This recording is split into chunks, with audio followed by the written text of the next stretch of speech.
সমস্ত হরিভক্তের চরণে এবং জগৎবাসী সবাইকেই প্রণাম।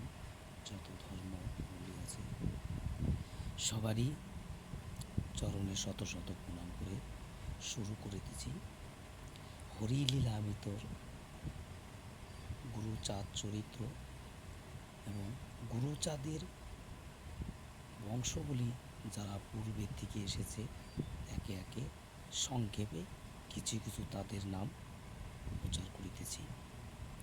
ওম শান্তি হরি। নম গুরুচন্দ্রায় নম, গুরুচন্দ্রায় নম।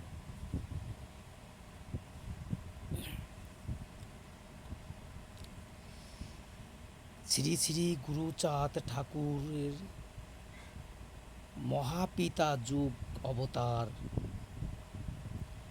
মহামানব শ্রী শ্রী হরিচাঁদ ঠাকুরের অপূর্ব লীলা কাহিনী শ্রী শ্রী লীলামৃত গ্রন্থ প্রণেতা মহাত্মা কবি রসরাজ তারক চন্দ্র সরকার মহোদয় তদীয় গ্রন্থে এই পবিত্র বংশের বিস্তৃত ইতিহাস লিপিবদ্ধ করিয়াছেন।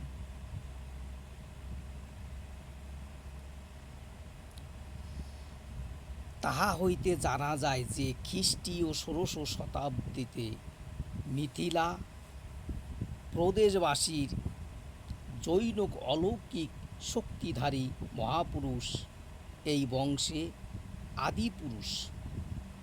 ইহার নাম রামদাস ব্রহ্মচারী। ইতি জাতিতে ব্রাহ্মণ ছিলেন। ব্রহ্মচারী হইলেও তিনি অকৃতদার নহে এবং তাহার সুযোগ্য পত্নী রুক্মিণী দেবীর অলৌকিক শক্তির অধিকারী হইয়াছিলেন। রামদাস শক্তি সাধক ছিলেন এবং তাহার সঙ্গে সব সময় একটি সিঁদুরলিপ্ত ত্রিশূল থাকিত। রামদাসের আবির্ভাব পূর্বেই মহাপুরুষ শ্রী শ্রী চৈতন্যদেবের সমস্ত মহাভারতবর্ষের এক অপূর্ব ভাবের ঢেউ তুলিয়া যান। এই জন্যেই বিভিন্ন প্রদেশ হইতে শ্রী শ্রী চৈতন্যদেবের তিরোধানের পরেও এই ভাব তরঙ্গের উৎস সন্ধানে বহু নরনারী বঙ্গদেশে নবদ্বীপের পানে ছুটিয়া আসিতে থাকে এবং নবদ্বীপ তৎকালে ভারত মধ্যে সর্বশ্রেষ্ঠ সংস্কৃত কেন্দ্রে পরিণত হয়। মহামতি রামদাস ও সাধী পত্নীকে সঙ্গে লইয়া বৃন্দাবন প্রয়াগ আদি বিভিন্ন তীর্থ পর্যটন করিতে করিতে বঙ্গদেশে নবদ্বীপ ধামে উপস্থিত হইলেন। শক্তি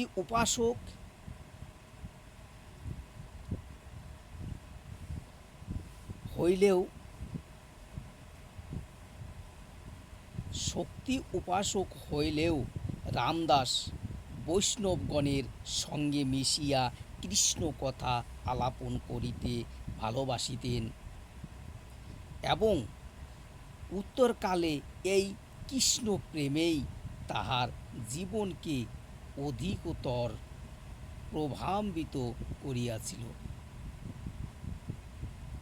তিনি পরে সস্ত্রীক চন্দ্রনাথ তীর্থ দর্শন করিতে গিয়া পূর্ণ সলিলা নবগঙ্গা নদীর নাম শ্রবণ করেন এবং উহা দর্শন করিতে যশোহর জেলার লক্ষ্মীপাশা গ্রামে উপস্থিত হন। লক্ষ্মীপাশার সে সময়ে এক ধনধান্যশালিনী বর্ধিষ্ণু হিন্দু পল্লী ছিল। বাঙালি হিন্দুর জাতি জীবনের ইতিহাস এ সময়ে ঘোর তমসাচ্ছন্ন ছিল। সন্দেহ নাই বৌদ্ধ রাজা পাল বংশধর, বঙ্গে সিংহাসনের নাই ব্রাহ্মণ্য ধর্মের পরিপোষক সেন রাজগণের ও পতন হইয়াছে পতন হইয়াছে বটে, কিন্তু বল্লাল সেনের প্রবর্তী কৌলিন্য প্রথা বাঁচিয়া রহিয়াছে। কৌলিন্য প্রথার ফলে ধীরে ধীরে সমাজের মধ্যে বহু শাখা প্রশাখার সৃষ্টি হইয়াছে। আমি কুলীন, আমি বংশ, এই প্রকারের আত্ম আত্মভরিতা পূর্ণ কলহের ফলে দুর্দান্ত শনিগ্রহের মতো অস্পৃশ্যতা মহাপাপ সমাজের মধ্যে বিস্তার লাভ করিয়াছে। হিন্দু জাতির জীবনে এই সময় ভেদ বিভেদ ফলে যে কি পরিমাণ অধোগতি আসিয়া উপস্থিত হইয়াছিল, তাহা সেই সময় একটি পল্লী ছাড়া হইতেই বুঝিতে পারা যায়। এই এই ছড়ার মধ্যে মাত্র ব্রাহ্মণ সমাজের পরিচয় আছে, আমি উহা এখানে উল্লেখ করিতেছি। স্বরগোত্র 56 গাই, এর বেশি আর বামুন নাই। যদি থাকে 2-1 ঘর, সারস্বত আর পরাশর, আর যত সব বিয়ালদার। বিয়ালদার বলিতে যে কাহাদিকে বোঝাইত, তাহা কোনো ঐতিহাসিক প্রমাণ পাওয়া যায় না। তবে তাহারও যে ব্রাহ্মণ ছিলেন এ কথা নিঃসন্দেহে বলা যাইতে পারে। এইভাবে শুধু ব্রাহ্মণ নয়, বাঙালি হিন্দু বিভিন্ন শাখার মধ্যে গুরুতর ভেদবাদের ফলে এক দারুণ সংকটময় পরিস্থিতির উদ্ভব হইয়াছিল। এ সময় লক্ষ্মীপাশা গ্রামে অধিকাংশ ব্রাহ্মণের বাস ছিল। আর একটি জাতি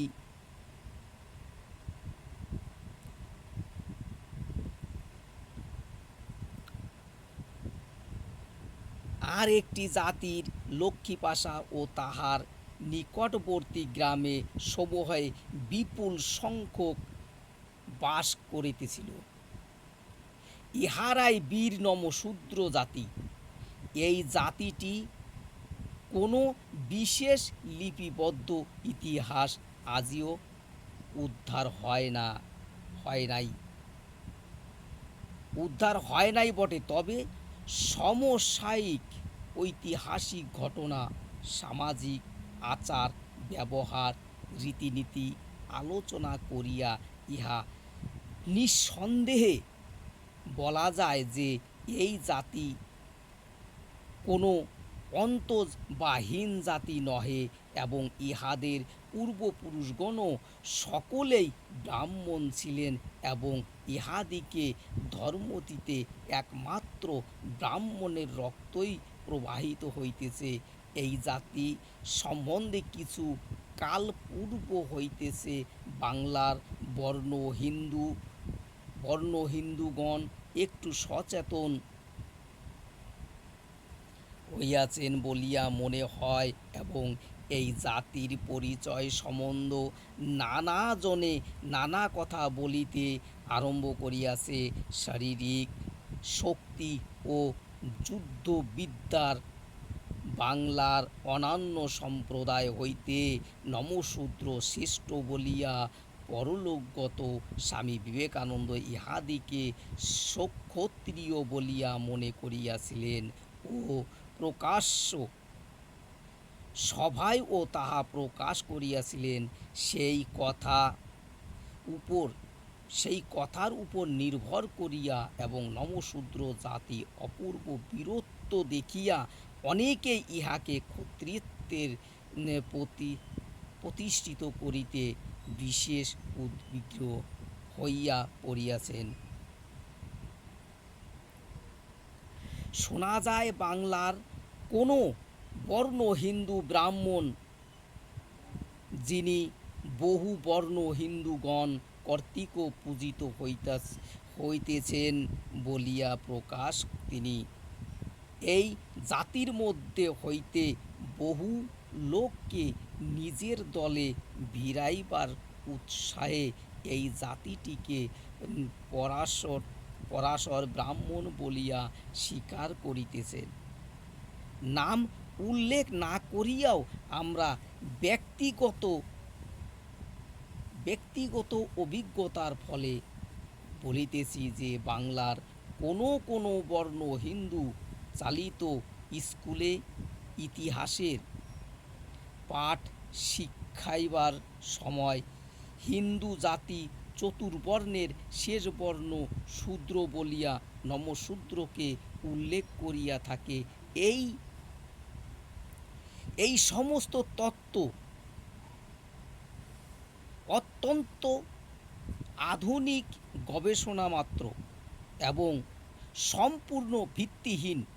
আমি যে সময়ের কথা উল্লেখ করিয়াছিলাম ততক্ষণ কৌলিন্য প্রথার জাত ভেদনীতি ফলে নমশূদ্রকে ব্রাহ্মণ বলিয়া স্বীকার করা হইত না।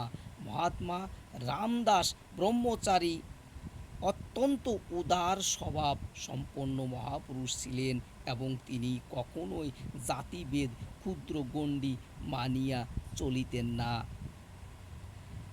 সাধারণত কোনো স্থানে নিজের ত্রিশূল গাড়িয়া তিনি বৈঠক মিলাইতেন এবং কৃষ্ণ কথা আলোচনা করিতেন। নমশূদ্র জাতি চিরদিনই ধর্মভীরু। ধর্মতত্ত্ব আলোচনা ও ধর্ম সঙ্গীত রচনা এই জাতির একটি চিরন্তন বৈশিষ্ট্য। বঙ্গদেশে যে সময় হইতে কবিগানের ইতিহাস পাওয়া যায় সেই সময় হইতে বর্তমান পর্যন্ত এই সমাজের মধ্যে অধিকাংশ কবিগানকর্তা বা সরকার জন্মগ্রহণ করিয়াছে। পরলোকগত শ্রী দীনেশচন্দ্র সেন মহাশয় তাহার সম্পাদিত ময়মনসিংহ গীতিকার মধ্যে সোলানামিনী একটি নমশূদ্র নারী কবির কথাও উল্লেখ করিয়াছেন। মহাকবি কৃত্তিবাস ওঝার রচিত রামায়ণের মধ্য হইতে বিষয়বস্তু লইয়া বহু নমশূদ্র কবি পালাগান রচনা করিয়া আজিও দেশে দেশে কীর্তন করিয়া বেড়ায়।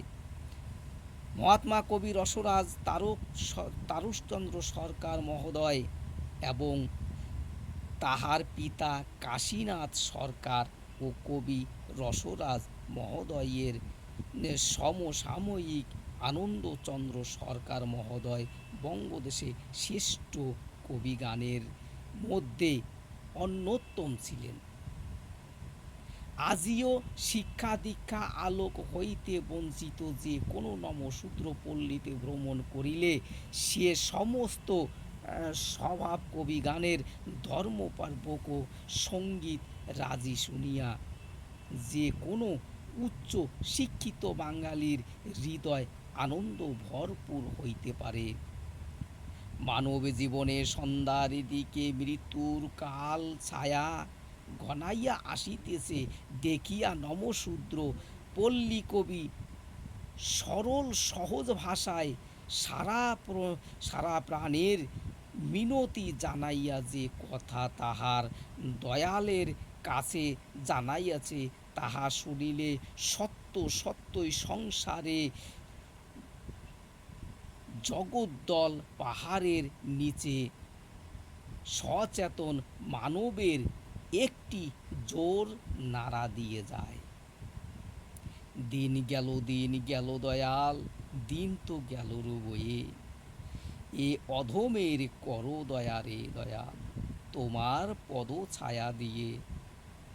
পার করো রে দয়াল, তুমি রসিক নেয়ে, এ অধম রইল কুলে পড়ে রে দয়াল, যেও না তরি বেয়ে। মানব মনের শেষের আশ্রয় সেই দয়ালের কাছে, ইহার চেয়ে প্রাণ কাদান মিনতি আর কি হইতে পারে। এই ভাষা প্রবণতা ও ধর্মী ধর্মী কর্তা গুণের হৃদয় পরিপূর্ণ থাকায় রামদাস ব্রহ্মচারী বৈঠকে অসংখ্য নমশূদ্র আসিয়া জুটিতে লাগিল।